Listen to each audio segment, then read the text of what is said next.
That's an interesting fact. Where's Cyprus? It's the island right off of Greece and Turkey. So They keep fighting over it. It's literally split down the middle. You want to be on the Turkish side. Everybody wants to be in Cyprus? Everybody who doesn't want to be found again, yes. Okay. Is there any hills there so that we could say we were at Cypress Hill? Probably true. And there's probably a hill there, so it's an island. It's got to have some kind of Right. elevation. That was a terrible joke. But I'll give you a great example of a network. I had a brand new investor call me maybe 6 months ago, and I wanted to cry because it was such a wonderful deal and it wasn't mine. Her neighbor told her about a house next to her neighbor's relative. This house, it was a divorcing couple, which is anywhere there's chaos, there's a real estate deal to be had. The divorcing couple, the husband was already gone, left the wife of the house she didn't want and couldn't afford. They're in a $350,000 to $400,000 neighborhood. She wanted $115,000 for the house to get rid of the rest of the mortgage, and it needed $25,000 in rehab. So you're all in at $140,000. You're out in that minimum $350,000 range. Everybody and their mother would take that deal if it was on the open market. But because of this brand new investor telling her friend that she was becoming an investor, she was the only person who had a shot at it. She called me and I told her to pounce on that immediately. And she did, and she made quite a bit of money. But it was just a good example of the power of networking. It wasn't anything formal. It wasn't anything planned. She knew nothing. It was a she. Yeah, she knew absolutely She nothing. knew very little, but she had a good team member, which was Josh, consultant, mentor, and holy cow, that one association, along with telling her friend that, hey, I'm an investor now, I have a business card that I got for 5 cents, I'm going to make $100,000 next year because of that one Make deal. $200,000. Okay, make me feel bad. Which is an okay income if you can get by on that per month. Yes. Oh my God. Let's have a moment of silence. Moment of silence for us. Moment of respect for the woman who jumped on that deal. Yeah, I just feel like I do these deals. I make 10, 15 grand. Yeah, I'm small potatoes, man. yeah. She First deal out of the gate. That was the biggest thing I had to explain to her is your next deal is going to make you cry. You're going to think your next deal sucks. I don't care what it is. Your next deal is going to suck compared to this one. I can tell you right now, I've done this for a while. I've never done a deal where I've made over $100,000. I've done them, but I've worked my ass off for them. I've never fallen into one like that. I mean, enough at bats. You're gonna hit some home runs, but it's you got to get the at bats. Some of the deals I'm most proud of made almost nothing. I did one in Braddock one time. That I only did it because it was a friend of a friend. It didn't have a boiler in it. It was missing several windows, and Braddock is a straight up war zone. And I made $3,500 on that deal. I was proud that I made $3,500 on that thing. Yeah, I tell you what, you can make some money in the rough areas. I have. I've made quite a lot of money in the rough areas. The lower priced properties tend to minimize your risk. You can always rent them. You can always break even if you sell it, get in and out. It's very little money out of your pocket from the get-go. But if you know those areas really well and you're buying right, you can make a whole shitload of money. Oops, excuse my French. And be in and out quickly. And do more volume. So instead of doing that $200,000 deal that your friend did, and maybe do those once a year, those are great, and those are all those at bats that you have. But it's not. I don't have a problem doing 20 of the $15,000 deals either. Alex kind of tripped a thought for me, and one of the things I tell a lot of real estate investors is your personal taste is irrelevant. Whether you would move into a house or not has absolutely nothing to do with whether it's a good purchase. Mm-hmm. Oh, you know what that's called? That's called the golden rule is do unto others. That's called the platinum rule. Do unto others as they would have you do to them. So meaning, what looks like a piece of garbage to you is a palace to that sector, that neighborhood, that buyer pool. Very true. Yeah, you have to know those different We're markets. ruled by math. And as much as I hate to say that, math is really the core of what we do. I like to think it's interpersonal relations, but those interpersonal relations get me to the math. And you need to take yourself out of your opinion. Your opinion doesn't even exist in this conversation. And the way I've always illustrated it is just because I don't like a house doesn't mean somebody else doesn't want to live there as a renter, an owner, or even a flipper. And the easiest way to prove this to yourself is to go to the mall. Find the ugliest human being you can locate, and then look for his or her wedding ring. Somebody else thought that was an absolute keeper. Oh, that's so cruel. But it's true. That's the best way to... In the real estate world, If you walk up to people at the mall and say, "You are ugly," and that's a wedding ring? I say that inside my head, yes. Oh my God! But yeah, You should thank for your lucky somebody stars. else thought you were the one. You were the one out of the entire human species that I wanted to spend the rest of my life with. And I'm trying not to look directly at you so I don't turn to stone. But a lot of what I do is I am a dating service for the ugly. I'm either buying the ugly thing or selling the ugly thing.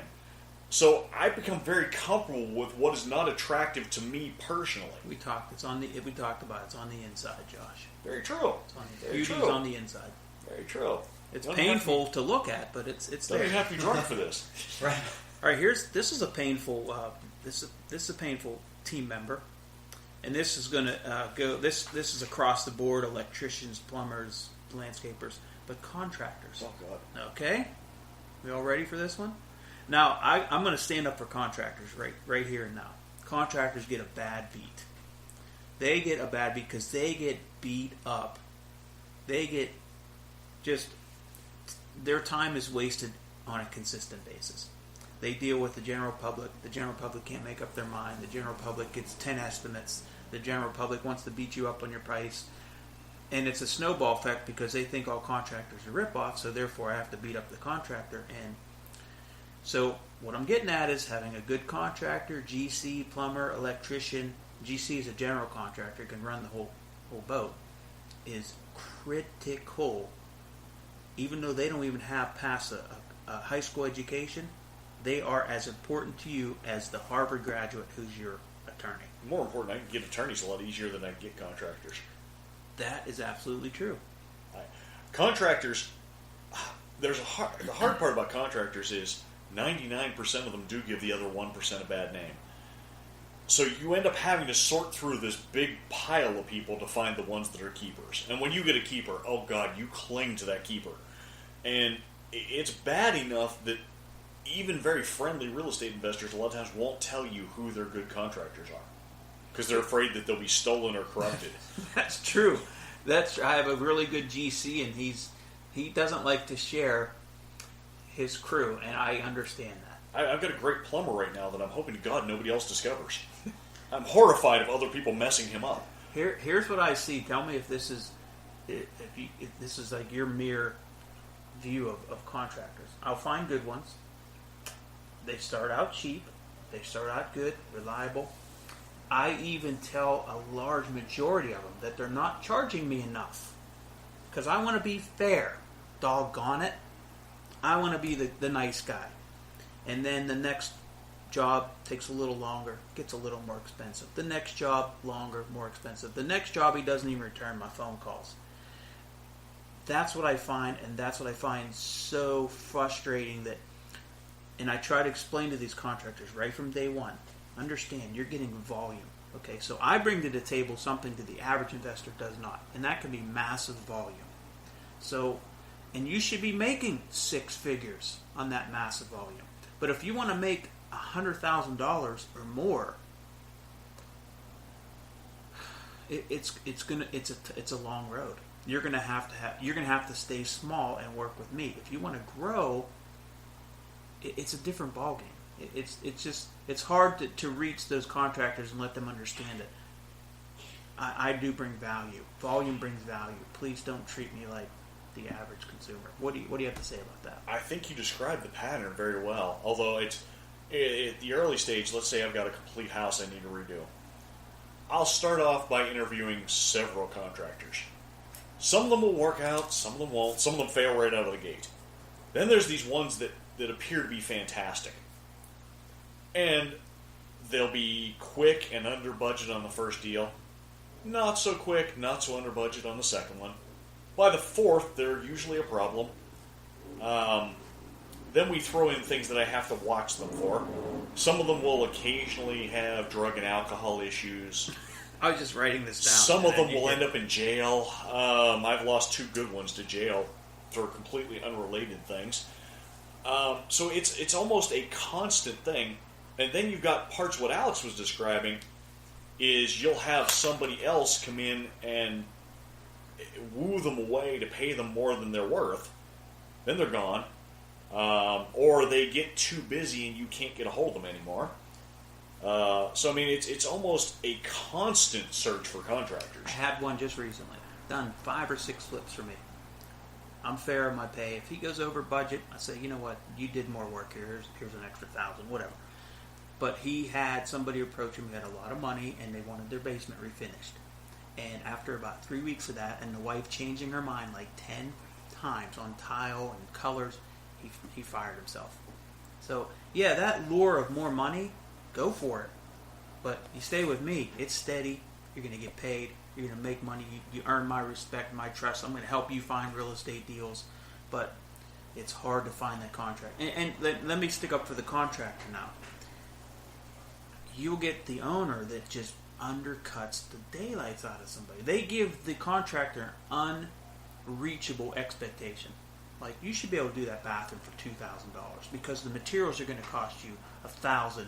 I want you to gut that bathroom and I want to pay you $1,000. That's insane. Okay? That person has to go pick up the materials, make sure the plumber shows up, make sure the electrical's done correctly. You just can't do a bathroom for $2,000. I don't care what anybody says. If you're telling me you can, then that's great. But do it yourself. You probably have a drunk or a drug addict on the other side of the, pounding the hammer, and that's just the truth. But then again, you can't hire union carpenters and expect to make money. So it's a really fine line finding experienced, quality, reliable versus super expensive. They want to do it absolutely grade A every time, which just can't happen. And you can't shortcut it either.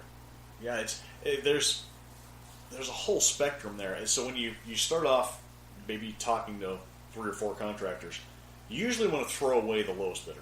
Especially if it's an outlier bid. If they're well below what everybody else is, they're done. Do not talk to that person. Save yourself that pain. Go ahead. Ask me how I know. How do you know that? Oh, that just hurts. It's still going to cost you what everybody else says and probably more. Yeah. You just have the illusion that it's going to cost less. What'll probably really happen is they'll get in the middle of that job, screw it up, and walk away. Then you have to pay somebody else to put it back together. Oh, and let me undo throw this all in there. of the problems they just caused. Don't ever give that contractor a substantial down payment. Yeah, that's a warning sign. That's a red flag. I made that mistake, and I made it recently too, and I'm like, why did I do that? That's a red flag. You may never see that guy again. Yeah. You would think that in the grand world of contractors that there would be a lot of mature, grown-up adults. You would be wrong. I mean, there are some that are out there.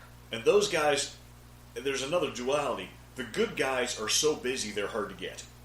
The guys that you can get tomorrow are horrible. So you need to have a kind of a spectrum of possibilities so you can say to somebody 3 weeks out, hey, look, what are you doing in 3 weeks? I could use you on this job. Because if you find yourself trying to get somebody within a couple of days, you're going to be dealing with some really interesting characters. Yeah, be fair to these guys. Give them that leeway. Give them a month or 2. Sometimes the good ones are a month or 2 out. And but if that's a good sign. That really is. Mm-hmm.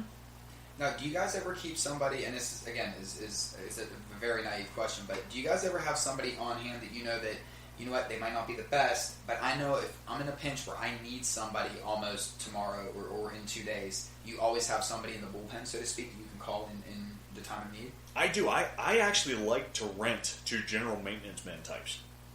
And I've got several of those where I call them and say, hey, look, I need some drywall patched, or I need one window replaced. So you go to a service, like a handyman service. Is that what you're saying? No. I actually take them in as tenants. Oh, I consider that understand. a bonus on the tenant application if you Okay. do something in that field. Yeah. Where I can say, hey, look, I need one window replaced now. Yeah. A real general contractor does not want to hear me for one window. Yeah. They're not going to bother with that deal. So it's a whole other subset of the contract. Yeah, is the general I agree maintenance with man. that, and I disagree in just in one respect is when you, in my experience, hey, I'm going to cut the grass for you, right? The tenant said, and then they don't cut their grass. Yeah. Or say, oh, I'm going to maintain and clean the hallways. They don't maintain and clean the hallways. That's where the So- parenting part comes in. You Yeah. have to articulate